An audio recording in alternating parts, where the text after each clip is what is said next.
Hello, guys. It is me, Victoria. And recently I have been having some social anxiety related fears.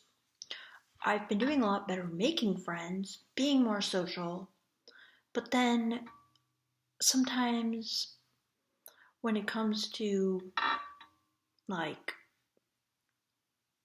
ways I act around my friends, I start really heavily criticizing myself in a way that is very out of proportion. And I'm kind of like, where does this come from? Like, why am I so concerned about, you know, minorly dumb stuff I do with my friends? Well, I mean, this feeling is familiar. I've had it at multiple times throughout my life where I've just really overreacted to certain situations, really harshly beat myself up over them. I'm thinking of in high school when, I would do something stupid in school and all of a sudden I'm like calling myself a string of swear words and I'm just like, what is happening? Like, why is my inner critic having a field day?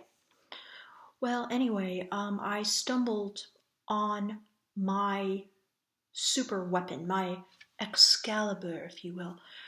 A weapon I have to defeat these kinds of negative thoughts, and that is the acceptance paradox, as explained by Dr. Burns. And Dr. Burns, he has about 100 different techniques, and he says one of these techniques is going to work for you and slay your negative thoughts.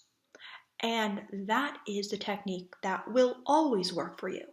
So whenever you kind of have a relapse and you start criticizing yourself and becoming depressed or socially anxious or whatever your issue is, you will have to use that same technique again. So my technique that I need to use is the externalization of voices / acceptance paradox, as he explains it. So what that is instead of defending myself against these criticisms, I have to accept the grain of truth in each of these criticisms. So for example, if I'm criticizing myself saying, you're so stupid, what is your problem? This is my inner critic in my head. I have to practice saying, you know what, sometimes I do really stupid stuff. So I have to agree with you. And the key to this technique is thinking of it like a person you're in a fight with, except this is a person inside yourself. In fact, you're at war with yourself. So when you're in a fight with someone, sometimes they're going to exaggerate.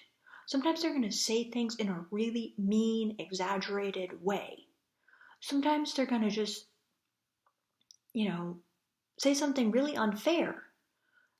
But when you really think about it, it's like, even though they're saying it and communicating in a horrible way, they're not some sort of professional negotiator / conflict management professional. There is a grain of truth there. They have a point. What is their point? And if you can ignore the way they're saying it and see the point under it all, then you can disarm them by agreeing with them and get them on your side. So that's basically the idea.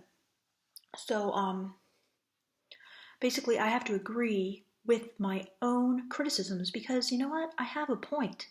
All these criticisms in my head that I'm attacking myself with, it's like, I'm probably right on some level, but I'm probably making it a way bigger deal than it is. But because my instinct is just to be defending myself, I'm like, no, I didn't do that, I was fine. Instead of warmly welcoming these criticisms, which is so counterintuitive and paradoxical, I am adding fuel to the fire and just making this storm in my head swirling faster and faster like a whirling dervish, and all my thoughts are just going crazy attacking me, and I need to stop running, turn around, and face the music. So that's what I'm going to do right now. I'm going to play my negative thoughts, practice responding to them. I don't know how it will go. I'm going to try to accept the grain of truth or whole mountain of truth in every criticism. That's like next level. If you can accept not just a grain of truth, but a whole mountain of truth, then like. And I just want to say one thing. I'm in this teacher training program, and we have to practice like teaching in front of each other. And this girl I was partnered up with, we had to practice teaching this dance routine. And after, she was like, "So, do you have any feedback for me?" And I was very worried about kind of criticizing her. But there was one thing I wanted to say, and it came out in kind of a harsh way. And I was kind of like, oh my God, like that was really harsh. I'm like, how is she going to accept this? She probably is going to be mad at me. But instead, she looked at me and she was like, huh. And then she called over a teacher, and I was kind of thinking she was going to like argue with me. But then instead she said, Victoria just made like this amazing point, and I'm wondering like, how do I do that? And she like took it really seriously, and she was like, no, that was such an amazing, and I was just stunned. I'm like, wow, like, oh my effing God, you totally disarmed me. So I just had this visceral experience of just being like, oh my God, like I love her now, and I like want to be her best friend now, because instead of like doing what I expected her, which was get angry at me, she just acted like oblivious and acted like it was such an incredible point. I'm just like, wow, if you can't love me at my worst, you sure as hell don't deserve me at my best. So she totally loved me at my worst, and I like loved her for it. So anyway, let's get started.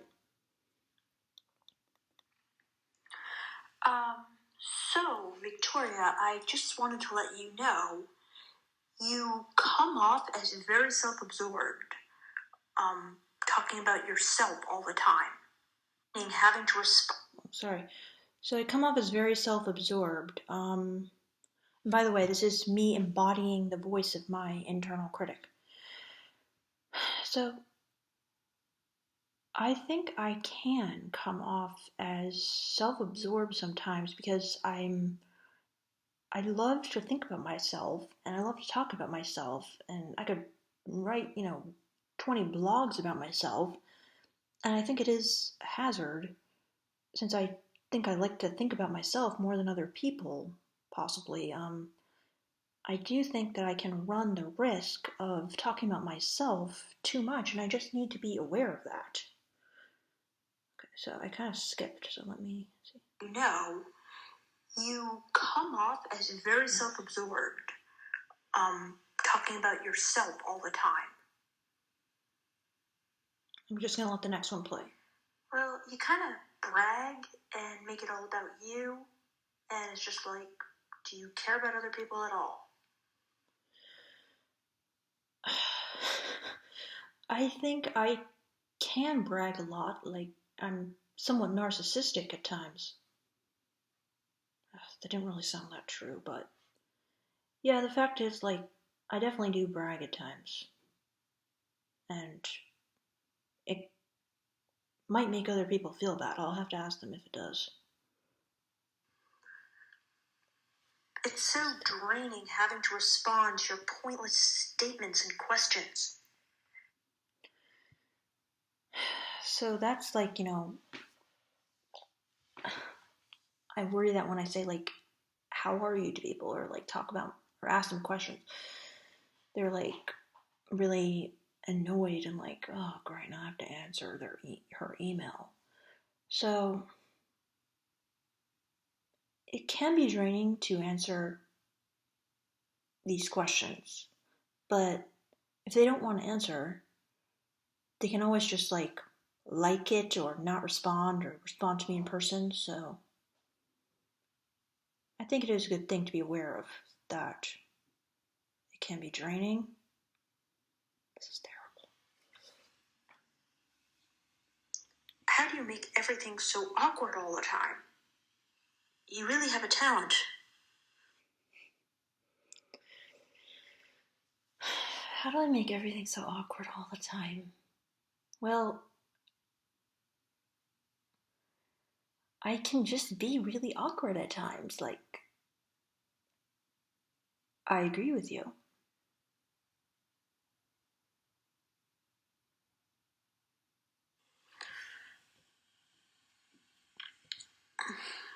Why can't you just be honest and tell me honestly how you feel? It's like you're measuring my response to try to get the right answer to every question. Like, why can't you just be yourself?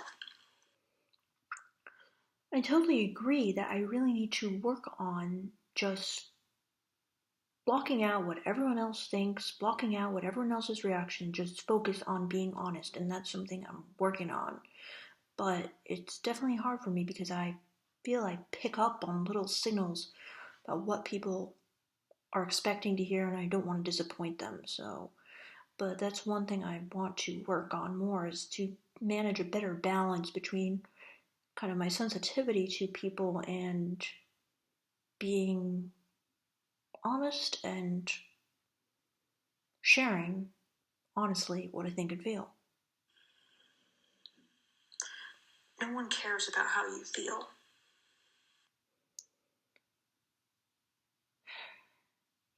Maybe people don't care about how I feel, but no. Well, no one cares about how I feel. I don't know how to answer this one. I'm stumped. Like, I have to come back and try this again because this is hard. So let's skip the end ones, but anyway, wow, that didn't go well, and I can see why these questions are bothering me and causing me anxiety because I don't have a good response and I find it hard to accept them. And that's how it is when something's really bothering you. You have to attempt a couple different responses sometime before one really defeats and disarms the negative thoughts. So I need to try this again. Um, yeah, if you have any good responses, please let me know. Sorry this video is so long, but I do this more for myself to help me um, resolve this storm of negative thoughts in my head. So thank you.